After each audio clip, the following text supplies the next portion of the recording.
Hello friends, ಎಲ್ಲರಿಗೂ ನಮ್ಮ ಚಾನೆಲ್ಗೆ ಸ್ವಾಗತ. ಇವತ್ತು ನಾನು ಶರ್ಲಾಕ್ ಹೋಮ್ಸ್ ಸೀಸನ್ 1ನ ಎಪಿಸೋಡ್ ನಂಬರ್ 2 ಅನ್ನು ಎಕ್ಸ್ಪ್ಲೈನ್ ಮಾಡ್ತಾ ಇದ್ದೀನಿ. ಎಪಿಸೋಡ್ನ ಆರಂಭದಲ್ಲಿ ನಾವು ಸೂ ಲಿನ್ ಎಂಬಾಕೆಯನ್ನು ನೋಡ್ತೀವಿ. ಈಕೆ ಒಂದು ಮ್ಯೂಸಿಯಂನಲ್ಲಿ ಕೆಲಸ ಮಾಡ್ತಾ ಇರುತ್ತಾಳೆ. ಅಲ್ಲಿ ಅವಳು ಒಂದು ಕಪ್ ಅನ್ನು ಪಾಲಿಶ್ ಮಾಡ್ತಾ ಇರ್ತಾಳೆ. ಅಷ್ಟರಲ್ಲಿ ರಾತ್ರಿ ಅವಳು ಮನೆಗೆ ಹೊರಡುವಾಗ ಎಲ್ಲಿಂದಲೋ ಒಂದು ವಿಚಿತ್ರವಾದ ಶಬ್ದ ಕೇಳಿಸುತ್ತೆ. ಅಷ್ಟು ತಡರಾತ್ರಿಯಲ್ಲಿ ಮ್ಯೂಸಿಯಂನಲ್ಲಿ ಶಬ್ದ ಬರ್ತಿದೆ ಅಂದ್ರೆ ಭಯ ಆಗೋದು ಗ್ಯಾರಂಟಿ. ಆದ್ರೆ ಈಕೆಗೆ ಆ ಶಬ್ದ ಎಲ್ಲಿಂದ ಬರ್ತಿದೆ ಅಂತ ಹುಡುಕಿಕೊಂಡು ಹೋಗೋ ಹುಚ್ಚು. ಹಾಗೆ ಸೌಂಡ್ ಫಾಲೋ ಮಾಡ್ತಾ ಅವಳು ಒಂದು ಪ್ರತಿಮೆಯ ಮುಂದೆ ಹೋಗ್ತಾಳೆ ಮತ್ತು ಅದರ ಮೇಲಿದ್ದ ಬಟ್ಟೆಯನ್ನು ತೆಗಿತಾಳೆ. ಅದನ್ನ ನೋಡಿ ಅವಳು ಸಖತ್ ಶಾಕ್ ಆಗ್ತಾಳೆ.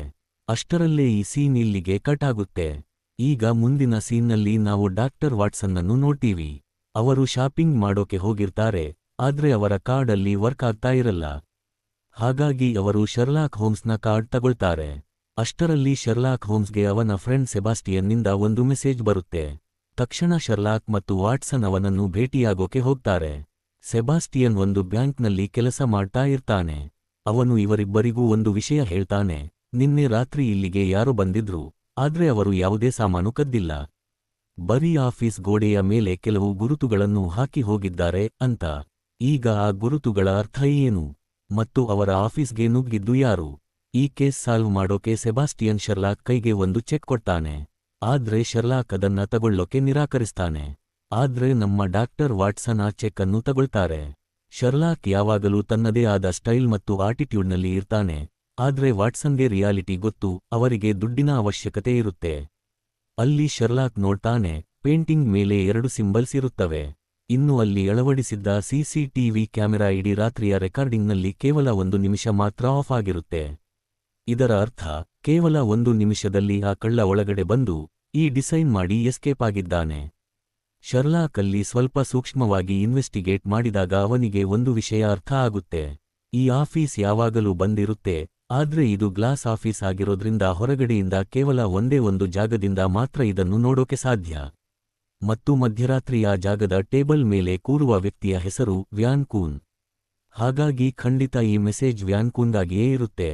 ಇದಾದ ನಂತರ ಡಾಕ್ಟರ್ ವಾಟ್ಸನ್ ಮತ್ತು ಶರ್ಲಾಕ್ ಹೋಮ್ಸ್ ವ್ಯಾನ್ ಕೂನ್ ಮನೆಗೆ ಹೋಗ್ತಾರೆ. ಆದ್ರೆ ಅವನ ಮನೆ ಲಾಕ್ ಆಗಿರುತ್ತೆ. ಅಷ್ಟರಲ್ಲಿ ವಾಟ್ಸನ್ ಗಮನಿಸ್ತಾರೆ, ಅಲ್ಲಿ ಮೇಲಿರುವ ಹೆಸರಿನ ಪಕ್ಕ ಒಂದು ಸಣ್ಣ ಸ್ಲಿಪ್ ಅಂಟಿಸಲಾಗಿದೆ. ಅಂದ್ರೆ ಅಲ್ಲಿ ಮೇಲೆ ಇರೋರು ರೀಸೆಂಟ್ ಆಗಿ ಇಲ್ಲಿಗೆ ಶಿಫ್ಟ್ ಆಗಿದ್ದಾರೆ, ಅದಕ್ಕೆ ಹೊಸ ಸ್ಲಿಪ್ ಹಾಕಿದ್ದಾರೆ. ತಕ್ಷಣ ಡಾಕ್ಟರ್ ವಾಟ್ಸನ್ ಅವರ ಮನೆ ಬೆಲ್ ಮಾಡ್ತಾರೆ ಮತ್ತು ಆಕೆಯ ಹತ್ತಿರ ಸುಳ್ಳು ಹೇಳ್ತಾರೆ. ನಾನು ಕೆಳಗಡೆ ಇರೋ ಫ್ಲಾಟ್ನಲ್ಲಿ ಇರ್ತೀನಿ, ಮರೆತು ನನ್ನ ಕೀ ಒಳಗಡೆ ಬಿಟ್ಟು ಬಂದಿದ್ದೀನಿ.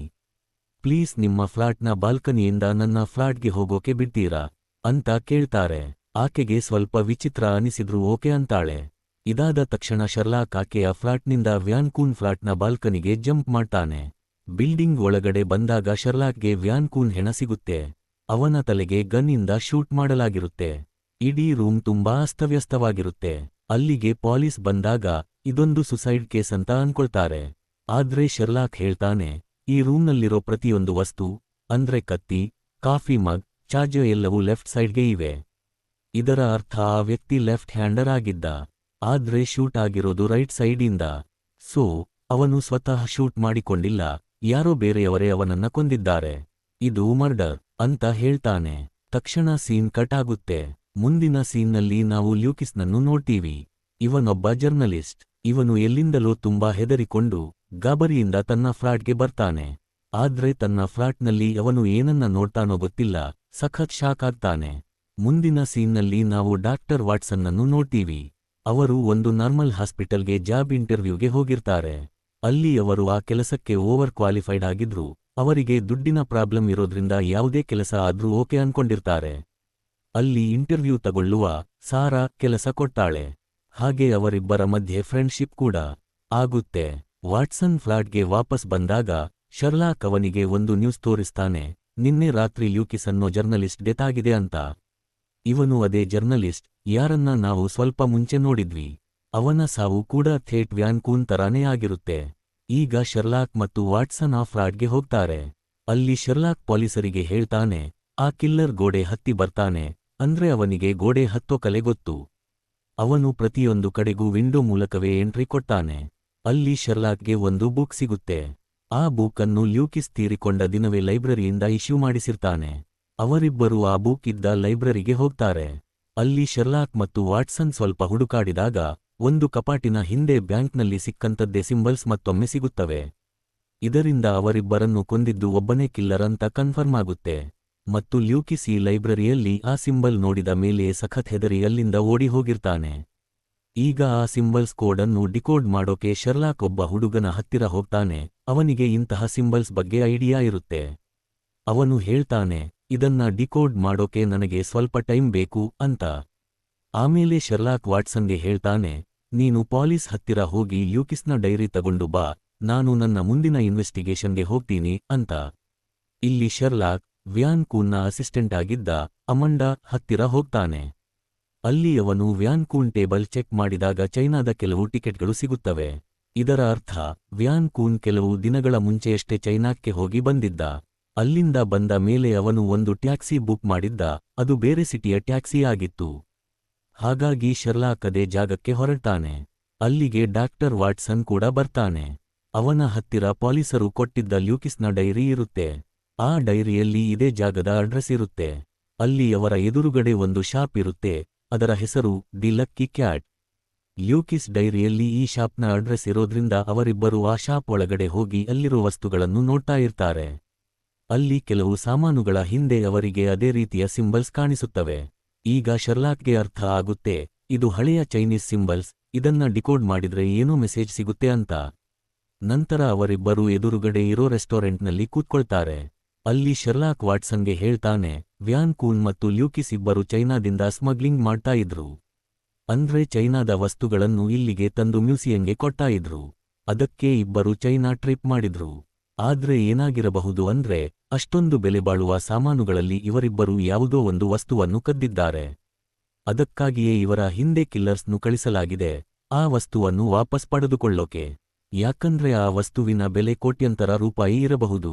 ಕಿಲ್ಲರ್ಗೆ ಆ ವಸ್ತು ಇವರಿಬ್ಬರಲ್ಲಿ ಯಾರ ಹತ್ತಿರ ಇದೆ ಅಂತ ಗೊತ್ತಿಲ್ಲದೆ ಇರೋದ್ರಿಂದ ಇಬ್ಬರನ್ನೂ ಕೊಂದು ಹಾಕಿದ್ದಾನೆ. ಈಗ ಲಕ್ಕಿ ಕ್ಯಾಟ್ ಶಾಪ್ ಪಕ್ಕದಲ್ಲೇ ಒಂದು ಮನೆ ಇರುತ್ತೆ. ಆ ಮನೆ ಸೂಲಿಂದು. ಅದು ಮುಂಭಾಗದಿಂದ ಲಾಕ್ ಆಗಿರುತ್ತೆ. ಆ ಮನೆ ಮುಂದೆ ಒಂದು ಪಾಸಲ್ ಇರುತ್ತೆ, ಅದರ ಮೇಲೆ ಮಳೆ ನೀರು ಬಿದ್ದಿರುತ್ತೆ. ಆದ್ರೆ ಆ ಸಿಟಿಯಲ್ಲಿ ಮಳೆ ಬಂದಿದ್ದು 3 ದಿನಗಳ ಮುಂಚೆ. ಅಂದ್ರೆ ಈ ಮನೆ 3 ದಿನಗಳಿಂದ ಓಪನ್ ಆಗಿಲ್ಲ ಅಂತ ಶರ್ಲಾಕ್ಗೆ ಅರ್ಥ ಆಗುತ್ತೆ. ತಕ್ಷಣ ಅವನು ಇನ್ವೆಸ್ಟಿಗೇಟ್ ಮಾಡೋಕೆ ಮನೆಯ ಹಿಂಬದಿಯ ದಾರಿಯಿಂದ ಹೋಗ್ತಾನೆ. ಅಲ್ಲಿ ಒಂದು ಕಿಟಕಿ ಓಪನ್ ಇರುತ್ತೆ. ಅವನು ಒಳಗಡೆ ಹೋಗಿ ನೋಡಿದಾಗ ಇದು ಕೂಡ ಯಾರೋ ಸ್ಮಗ್ಲರ್ ಮನೆ ಇರಬೇಕು ಅಂತ ಅನ್ಸುತ್ತೆ. ಅಷ್ಟರಲ್ಲಿ ಅವನಿಗೆ ಒಂದು ಥಾಟ್ ಬರುತ್ತೆ, ಒಂದು ವೇಳೆ ಕಿಲ್ಲರ್ ಇಲ್ಲಿಗೆ ಬಂದು ಹೋಗಿದ್ರೆ ಈ ಕಿಟಕಿಯನ್ನು ಯಾಕೆ ಓಪನ್ ಬಿಟ್ಟಿದ್ದ? ಅಂದ್ರೆ ಆ ಕಿಲ್ಲರ್ ಇನ್ನೂ ಇಲ್ಲೇ ಇದ್ದಾನೆ. ಬಾಗಿಲು ಹೊರಗಡೆಯಿಂದ ಲಾಕ್ ಆಗಿರೋದ್ರಿಂದ ವಾಟ್ಸನ್ ಹೊರಗಡೆ ನಿಂತು ವೇಟ್ ಮಾಡ್ತಾ ಇರ್ತಾನೆ, ಶರ್ಲಾಕ್ ಒಳಗಡೆಯಿಂದ ಡೋರ್ ಓಪನ್ ಮಾಡ್ತಾನೆ ಅಂತ. ಆದ್ರೆ ಇಂತಹ ಸಿಚುಯೇಷನ್ನಲ್ಲಿ ಶರ್ಲಾಕ್ ಯಾವತ್ತೂ ಡೋರ್ ಓಪನ್ ಮಾಡಲ್ಲ, ಅವನು ತನ್ನದೇ ಇನ್ವೆಸ್ಟಿಗೇಷನ್ನಲ್ಲಿ ಬ್ಯುಸಿ ಆಗ್ಬಿಡ್ತಾನೆ. ಪಾಪ ವಾಟ್ಸನ್ ಹೊರಗಡೆನೆ ಕಾಯ್ತಾ ಇರ್ತಾನೆ. ಈ ಬಾರಿಯೂ ಹಾಗೇ ಆಗುತ್ತೆ. ಆದ್ರೆ ಈ ಸಲಿ ಶರ್ಲಾಕ್ ಒಳಗಡೆ ಇರುವಾಗ ಕಿಲ್ಲರ್ ಅವನ ಮೇಲೆ ಅಟ್ಯಾಕ್ ಮಾಡ್ತಾನೆ, ಅವನನ್ನ ಆಲ್ಮೋಸ್ಟ್ ಅರೆಜೀವ ಮಾಡಿ ಅಲ್ಲಿಂದ ಎಸ್ಕೇಪ್ ಆಗ್ತಾನೆ. ಹೇಗೋ ಶರ್ಲಾಕ್ ತನ್ನನ್ನು ತಾನು ಬ್ಯಾಲೆನ್ಸ್ ಮಾಡ್ಕೊಳ್ತಾನೆ. ಸೂ ಲಿನ್ ಮನೆಯಲ್ಲಿ ಕೆಲವು ದಾಖಲೆಗಳನ್ನು ನೋಡಿದಾಗ ಅವಳು ಮ್ಯೂಸಿಯಂನಲ್ಲಿ ಕೆಲಸ ಮಾಡ್ತಾ ಇದ್ದಳು ಅಂತ ಗೊತ್ತಾಗುತ್ತೆ. ತಕ್ಷಣ ಅವನು ಆ ಮ್ಯೂಸಿಯಂಗೆ ಹೋಗ್ತಾನೆ. ಅಲ್ಲಿ ಗೊತ್ತಾಗುತ್ತೆ, ಸೂ ಲಿನ್ ಕೆಲವು ದಿನಗಳ ಮುಂಚೆಯಷ್ಟೇ ರಿಸೈನ್ ಮಾಡಿದ್ದಾಳೆ ಅಂತ. ಆದ್ರೆ ಅವಳ ಫ್ರೆಂಡ್ ಹೇಳ್ತಾನೆ, ಅವಳು ಕಪ್ಗಳನ್ನು ಪಾಲಿಶ್ ಮಾಡೋ ಕೆಲಸದಲ್ಲಿ ತುಂಬಾ ಅಬ್ಸೆಸ್ಡ್ ಆಗಿದ್ದಳು. ಹಾಗಿರುವಾಗ ಕೆಲಸ ಅರ್ಧಕ್ಕೆ ಬಿಟ್ಟು ರಿಸೈನ್ ಮಾಡಿದ್ದು ತುಂಬಾ ವಿಚಿತ್ರ ಅಂತ. ಅಲ್ಲಿ ಶರ್ಲಾಕ್ಗೆ ಆ ಸ್ಟ್ಯಾಚು ಕೂಡ ಕಾಣಿಸುತ್ತೆ, ಅದರ ಮೇಲೆ ಮೊದಲಿನ ತರಾನೇ ಸಿಂಬಲ್ಸ್ ಇರುತ್ತವೆ. ಈಗ ನಮಗೆ ಅರ್ಥ ಆಗುತ್ತೆ, ಮೂವಿ ಸ್ಟಾರ್ಟಿಂಗ್ನಲ್ಲಿ ಸೂ ಲಿನ್ ಈ ಸಿಂಬಲ್ಸ್ ನೋಡಿಯೇ ಹೆದರಿದ್ದಳು ಅಂತ. ಇದಾದ ನಂತರ ಅವರು ಮತ್ತೆ ಆ ಕೋಡ್ ಡಿಕೋಡ್ ಮಾಡೋ ಹುಡುಗನನ್ನು ಮೀಟ್ ಮಾಡ್ತಾರೆ. ಅವನು ಈ ಕೋಡನ್ನು ಸ್ವಲ್ಪ ಮಟ್ಟಿಗೆ ಸಾಲ್ವ್ ಮಾಡಿರ್ತಾನೆ. ಅವನು ಇವರನ್ನ ಒಂದು ಜಾಗಕ್ಕೆ ಕರ್ಕೊಂಡು ಹೋಗ್ತಾನೆ. ಅಲ್ಲಿ ಗೋಡೆಯ ಮೇಲೆ ತುಂಬಾ ಡ್ರಾಯಿಂಗ್ಸ್ ಇರುತ್ತವೆ. ಅದರ ಮಧ್ಯೆ ಅದೇ ಚೈನೀಸ್ ಸಿಂಬಲ್ಸ್ ಇರುತ್ತವೆ. ಆ ಸಿಂಬಲ್ಸ್ ಅನ್ನು ಗೋಲ್ಡನ್ ಪೇಂಟ್ನಿಂದ ಮಾಡಲಾಗಿರುತ್ತೆ. ಆ ಹುಡುಗ ಆ ಪೇಂಟ್ ನೋಡಿ ಹೇಳ್ತಾನೆ, ಈ ಸಿಂಬಲ್ಸ್ನ ಅರ್ಥ ನಂಬರ್ಸ್ ಅಂತ. ತಕ್ಷಣ ಡಾಕ್ಟರ್ ವಾಟ್ಸನ್ ಮತ್ತು ಶರ್ಲಾಕ್ ಅಲ್ಲಿ ಎಲ್ಲಾ ಕಡೆ ಆ ಸಿಂಬಲ್ಸ್ ಹುಡುಕಲು ಸ್ಟಾರ್ಟ್ ಮಾಡ್ತಾರೆ. ವಾಟ್ಸನ್ಗೆ ಒಂದು ಗೋಡೆಯ ಮೇಲೆ ಅಂತಹದ್ದೇ ಸಿಂಬಲ್ಸ್ ಸಿಗುತ್ತವೆ. ಅವನು ತಕ್ಷಣ ಓಡಿ ಹೋಗಿ ಶರ್ಲಾಕ್ನನ್ನು ಕರ್ಕೊಂಡು ಬರ್ತಾನೆ. ಆದ್ರೆ ಇವರಿಬ್ಬರು ಬರೋಕೆ 20 ನಿಮಿಷ ತಡ ಆಗುತ್ತೆ. ಅಷ್ಟರಲ್ಲೇ ಯಾರೋ ಬಂದು ಆ ಗೋಡೆಯನ್ನು ಪೂರ್ತಿ ಕ್ಲೀನ್ ಮಾಡಿ ಹೋಗಿರ್ತಾರೆ. ಅಲ್ಲಿ ಯಾವುದೇ ಸಿಂಬಲ್ ಇರಲ್ಲ. ಆಗ ಶರ್ಲಾಕ್ ವಾಟ್ಸನ್ ತಲೆ ಹಿಡಿದು ಹೇಳ್ತಾನೆ, ಇಮ್ಯಾಜಿನ್ ಮಾಡು, ನಿನ್ನ ಕಣ್ಣು ಎಷ್ಟು ಶಾರ್ಪ್ ಇದೆ ಅಂತ ನೆನಪು ಮಾಡ್ಕೊಂಡು ಆ ಸಿಂಬಲ್ಸ್ ಹೇಗಿತ್ತು ಅಂತ ನನಗೆ ಹೇಳು ಅಂತ. ಅದಕ್ಕೆ ವಾಟ್ಸನ್ ಹೇಳ್ತಾನೆ, ಅಯ್ಯೋ ಬ್ರದರ್, ನಾನು ಆಗಲೇ ಮೊಬೈಲ್ನಲ್ಲಿ ಫೋಟೋ ಕ್ಲಿಕ್ ಮಾಡ್ಕೊಂಡಿದ್ದೀನಿ ಅಂತ. ಆ ಫೋಟೋ ನೋಡಿ ಶರ್ಲಾಕ್ ಹೇಳ್ತಾನೆ, ಯಾರೋ ನಾನು ಈ ಸಿಂಬಲ್ಸ್ ನೋಡಬಾರದು ಅಂತಾನೆ ಇದನ್ನ ಅಳಿಸಿ ಹಾಕಿದ್ದಾರೆ. ನಂತರ ಇಬ್ಬರು ಮನೆಗೆ ಬರ್ತಾರೆ. ಮನೆಗೆ ಬಂದು ಶರ್ಲಾಕ್ ಹೇಳ್ತಾನೆ, ಆ ಕಿಲ್ಲರ್ ಈ ಕೋಡನ್ನು ಇಂತಹ ಪಬ್ಲಿಕ್ ಜಾಗದಲ್ಲಿ ಯಾಕೆ ಬರೆದಿದ್ದಾನೆ ಅಂದ್ರೆ ಅಲ್ಲಿಂದ ದಿನ ಸಾವಿರಾರು ಜನ ಓಡಾಡ್ತಾರೆ. ರೈಲ್ವೆ ಟ್ರ್ಯಾಕ್ ಪಕ್ಕ ಇರೋದ್ರಿಂದ ಎಲ್ಲರೂ ಆ ಗೋಡೆಯನ್ನು ನೋಡ್ತಾರೆ. ಅಂದ್ರೆ ಆ ಕಿಲ್ಲರ್ ಸ್ಮಗ್ಲರ್ಸ್ಗಳಿಂದ ಹೆಲ್ಪ್ ಕೇಳ್ತಾ ಇದ್ದಾನೆ.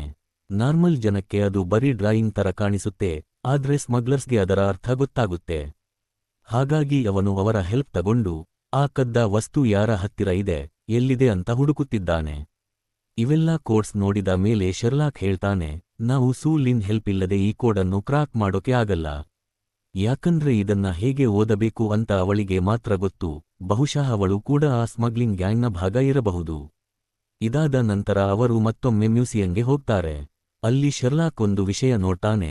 ಅವನು ಲಾಸ್ಟ್ ಟೈಮ್ ಬಂದಾಗ ಅಲ್ಲಿರೋ ಕಪ್ಗಳಲ್ಲಿ ಕೇವಲ ಒಂದೇ ಒಂದು ಕಪ್ ಶೈನ್ ಆಗ್ತಾ ಇತ್ತು, ಆದ್ರೆ ಇವತ್ತು 2 ಕಪ್ ಶೈನ್ ಆಗ್ತಿವೆ. ಇದರ ಅರ್ಥ ಸೂ ಲಿನ್ ರಾತ್ರಿ ಇಲ್ಲಿಗೆ ಬಂದಿದ್ದಾಳೆ ಮತ್ತು ಅವಳು ಇಲ್ಲೇ ಎಲ್ಲೋ ಇದ್ದಾಳೆ. ಮುಂದಿನ ಸೀನ್ನಲ್ಲಿ ಮ್ಯೂಸಿಯಂನಲ್ಲಿ ಮಧ್ಯರಾತ್ರಿ ಸೂ ಲಿನ್ ಹೊರಗಡೆ ಬಂದು ಆ ಕಪ್ ಪಾಲಿಶ್ ಮಾಡೋಕೆ ಸ್ಟಾರ್ಟ್ ಮಾಡ್ತಾಳೆ. ತಕ್ಷಣ ಅಲ್ಲಿಗೆ ಶರ್ಲಾಕ್ ಮತ್ತು ವಾಟ್ಸನ್ ಬರ್ತಾರೆ. ಆಗ ಸೂ ಲಿನ್ ನಿಜ ಹೇಳ್ತಾಳೆ, ನಾವೆಲ್ಲರೂ ಒಂದು ದೊಡ್ಡ ಗ್ಯಾಂಗ್ನ ಭಾಗ. ಅವರ ಪರವಾಗಿ ನಾವು ಸ್ಮಗ್ಲಿಂಗ್ ಮಾಡ್ತೀವಿ. ನನಗೆ 15 ವರ್ಷ ಇದ್ದಾಗ ನನ್ನ ಫ್ಯಾಮಿಲಿ ತೀರಿ ಹೋದ್ರು. ಆಗ ಬದುಕೋಕೆ ಬೇರೆ ದಾರಿ ಇಲ್ಲದೆ ನಾನು ಈ ಕೆಲಸಕ್ಕೆ ಸೇರಿಕೊಂಡೆ. ನಮ್ಮ ಗ್ಯಾಂಗ್ ಹೆಸರು ಬ್ಲ್ಯಾಕ್ ಲೋಟಸ್.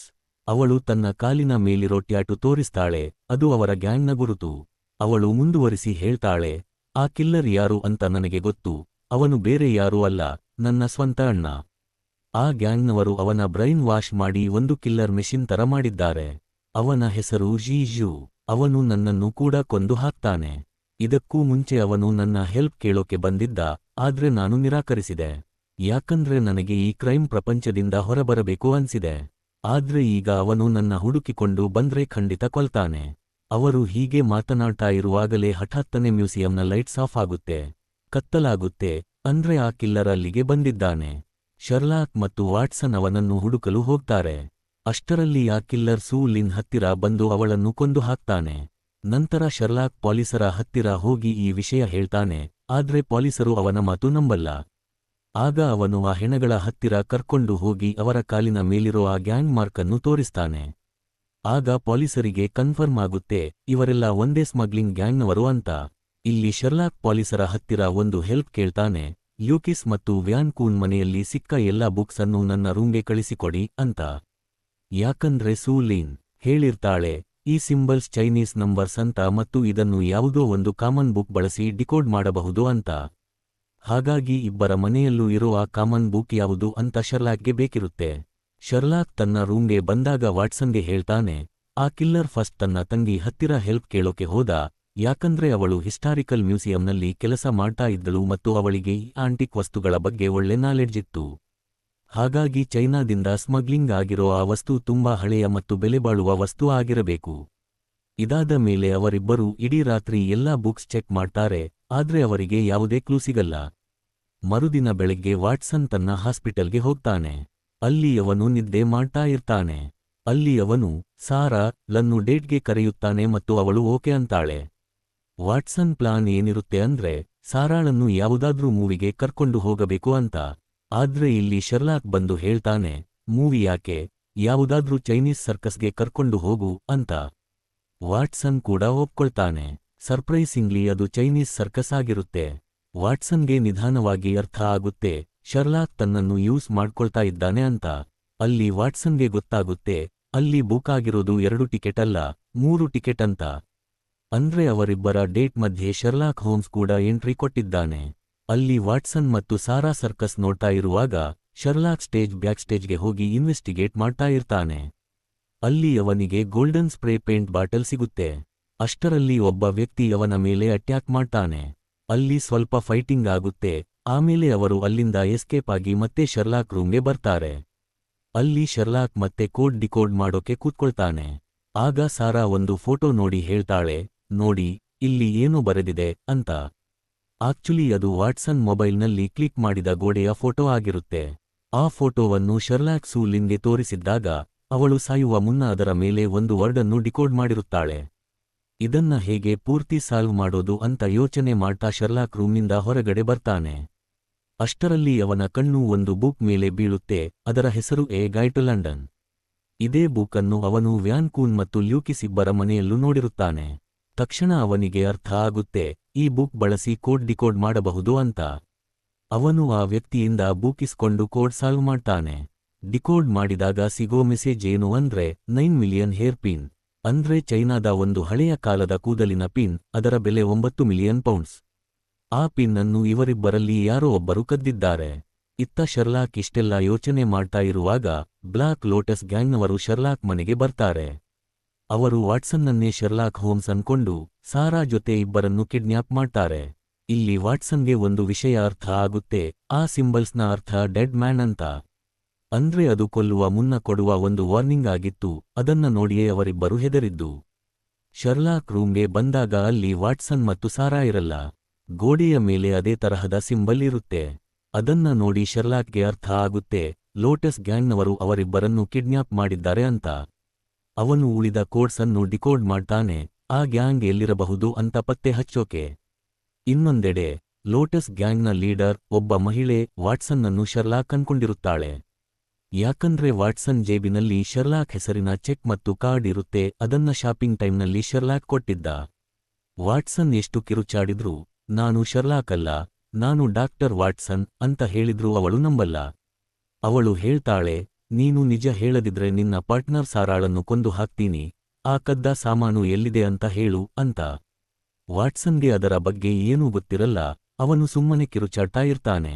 ಸಾರಾ ಪ್ರಾಣ ಹೋಗೋ ಕ್ಷಣ ಹತ್ತಿರ ಬಂದಾಗ ಸರಿಯಾದ ಟೈಮ್ಗೆ ಶರ್ಲಾಕ್ ಅಲ್ಲಿಗೆ ಎಂಟ್ರಿ ಕೊಡ್ತಾನೆ. ಶರ್ಲಾಕ್ ಮತ್ತು ವಾಟ್ಸನ್ ಇಬ್ಬರು ಸೇರಿ ಸಾರಾಳನ್ನು ಬದುಕಿಸ್ತಾರೆ.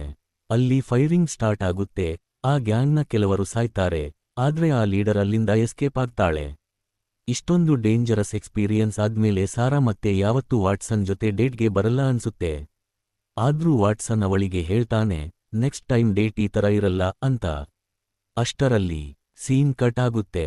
ಮುಂದಿನ ಸೀನ್ನಲ್ಲಿ ಶರ್ಲಾಕ್ ವ್ಯಾನ್ ಕೂನ್ನ ಅಸಿಸ್ಟೆಂಟ್ ಅಮಂಡಾಳನ್ನು ಮೀಟ್ ಮಾಡೋಕೆ ಹೋಗ್ತಾನೆ. ಶರ್ಲಾಕ್ ಅವಳಿಗೆ ಹೇಳ್ತಾನೆ, ನಿಮ್ಮ ಟೇಬಲ್ ಮೇಲೆ ಒಂದು ಒಳ್ಳೆ ಕಂಪನಿಯ ಹ್ಯಾಂಡ್ ವಾಶ್ ಇದೆ. ಇದೇ ಹ್ಯಾಂಡ್ ವಾಶ್ ಅನ್ನು ನಾನು ವ್ಯಾನ್ ಕೂನ್ ವಾಶ್ರೂಮ್ನಲ್ಲೂ ನೋಡಿದ್ದೆ. ವ್ಯಾನ್ ಕೂನ್ ಅಷ್ಟೊಂದು ಹೈಜೀನ್ ಮೇಂಟೈನ್ ಮಾಡೋ ವ್ಯಕ್ತಿಯಾಗಿರಲಿಲ್ಲ, ಆದ್ರೂ ಆ ಬಾಟಲ್ ಖಾಲಿ ಆಗ್ತಾ ಬಂದಿತ್ತು. ಹುಡುಗರು ಇಷ್ಟೊಂದು ಹೈಜೀನ್ ಬಗ್ಗೆ ತಲೆ ಕೆಡಿಸಿಕೊಳ್ತಾರೆ ಅಂದ್ರೆ ಖಂಡಿತ ಅವರ ಲೈಫ್ನಲ್ಲಿ ಒಬ್ಬ ಗರ್ಲ್ಫ್ರೆಂಡ್ ಇರ್ತಾಳೆ. ಸೋ ನೀನು ಮತ್ತು ವ್ಯಾನ್ ಕೂನ್ ಪ್ರೀತಿ ಮಾಡ್ತಾ ಇದ್ರಿ ಅಲ್ವಾ ಅಂತ ಕೇಳ್ತಾನೆ. ಅಮಂಡಾ ಒಪ್ಕೊಳ್ತಾಳೆ, ಹೌದು, ನಾವಿಬ್ಬರು ರಿಲೇಶನ್ಶಿಪ್ನಲ್ಲಿದ್ವಿ, ಆದ್ರೆ ಆಮೇಲೆ ಬ್ರೇಕಪ್ ಆಯ್ತು. ನಾವು ಒಟ್ಟಿಗೆ ವೆಕೇಷನ್ಗೆ ಹೋಗಬೇಕಿತ್ತು, ಆದ್ರೆ ಅವನು ಸಡನ್ ಆಗಿ ಚೈನಾಕ್ಕೆ ಹೋಗಿ ಬಂದ ಅಂತಾಳೆ. ಆಗ ಶರ್ಲಾಕ್ ಹೇಳ್ತಾನೆ, ಅವನು ಚೈನಾದಿಂದ ವಾಪಸ್ ಬಂದ ಮೇಲೆ ನಿನಗೆ ಸಾರಿ ಕೇಳೋಕೆ ಒಂದು ಗಿಫ್ಟ್ ಕೊಟ್ಟಿದ್ದ, ಅದು ಒಂದು ಹೇರ್ಪಿನ್ ಅಲ್ವಾ ಅಂತ ಕೇಳ್ತಾನೆ. ಅಮಂಡಾ ಆಶ್ಚರ್ಯಪಟ್ಟು ಹೌದು ಅಂತ ತನ್ನ ತಲೆಯಲ್ಲಿದ್ದ ಆ ಹೇರ್ಪಿನ್ ಅನ್ನು ತೆಗೆದುಕೊಟ್ಟಾಳೆ. ಅವಳು ಹೇಳ್ತಾಳೆ, ನನಗೆ ಇದು ಯಾವುದೋ ರೋಡ್ ಸೈಡ್ ಶಾಪ್ನಲ್ಲಿ ತಗೊಂಡಿದ್ದು ಅನ್ಸಿತ್ತು ಅಂತ. ಅದಕ್ಕೆ ಶರ್ಲಾಕ್ ನಕ್ಕು ಹೇಳ್ತಾನೆ, ಈ ಪಿನ್ ಬೆಲೆ ಬರೋಬ್ಬರಿ 9 ಮಿಲಿಯನ್ ಪೌಂಡ್ಸ್. ಇದನ್ನು ಕೇಳಿ ಅಮಂಡಾ ಸಖತ್ ಶಾಕ್ ಆಗ್ತಾಳೆ. ಅವಳ ಬಾಯಿಂದ ಕಿರುಚಾಟ ಬರುತ್ತೆ. ಸೀನ್ ಕಟ್ ಆಗುತ್ತೆ. ಕೊನೆಯ ಸೀನ್ನಲ್ಲಿ ನಾವು ಆ ಲೋಟಸ್ ಗ್ಯಾಂಗ್ ಲೀಡರ್ನನ್ನು ನೋಡ್ತೀವಿ. ಅವಳು ಲ್ಯಾಪ್ಟಾಪ್ನಲ್ಲಿ ಯಾರೋ ಒಬ್ಬ ಅನ್ನೋನ್ ವ್ಯಕ್ತಿಯ ಜೊತೆ ಮಾತನಾಡ್ತಾ ಇರ್ತಾಳೆ. ಅವಳು ಹೇಳ್ತಾಳೆ, ನಾನು ಪೊಲೀಸರಿಗೆ ಏನೂ ಹೇಳಲ್ಲ, ನನ್ನ ಬಾಯಿ ಮುಚ್ಚಿಕೊಂಡಿರ್ತೀನಿ ಅಂತ. ಆದ್ರೂ ಆ ವ್ಯಕ್ತಿ ಅವಳನ್ನು ಅಲ್ಲಿಯೇ ಶೂಟ್ ಮಾಡಿಸಿ ಕೊಂದು ಹಾಕ್ತಾನೆ. ಆ ಅನ್ನೋನ್ ವ್ಯಕ್ತಿಯ ಹೆಸರು ಮೊರಿಯಾರ್ಟಿ. ನಮಗೆ ಪ್ರತಿ ಎಪಿಸೋಡ್ನಲ್ಲೂ ಮೊರಿಯಾರ್ಟಿಯ ಒಂದಲ್ಲ ಒಂದು ಕನೆಕ್ಷನ್ ಸಿಗುತ್ತೆ. ಯಾಕಂದ್ರೆ ಮೊರಿಯಾರ್ಟಿ ಮತ್ತು ಶರ್ಲಾಕ್ ಹೋಮ್ಸ್ ಇಬ್ಬರು ಒಬ್ಬರಿಗೊಬ್ಬರು ಸಖತ್ ಟಕ್ಕರ್ ಕೊಡುವಂತಹ ಎನಿಮೀಸ್. ಮತ್ತು ಇದರೊಂದಿಗೆ ಎಪಿಸೋಡ್ ನಂಬರ್ 2 ಇಲ್ಲಿಗೆ ಮುಕ್ತಾಯವಾಗುತ್ತೆ. ನಿಮಗೆ ನಮ್ಮ ಎಕ್ಸ್ಪ್ಲನೇಷನ್ ಇಷ್ಟ ಆಗಿದ್ರೆ ಪ್ಲೀಸ್ ವಿಡಿಯೋಗೆ ಲೈಕ್ ಮಾಡಿ, ಶೇರ್ ಮಾಡಿ ಮತ್ತು ನಮ್ಮ ಚಾನೆಲ್ ಅನ್ನು ಸಬ್ಸ್ಕ್ರೈಬ್ ಮಾಡಿ. ಸಿಗೋಣ ಮುಂದಿನ ವಿಡಿಯೋದಲ್ಲಿ. ಬಾಯ್ ಬಾಯ್.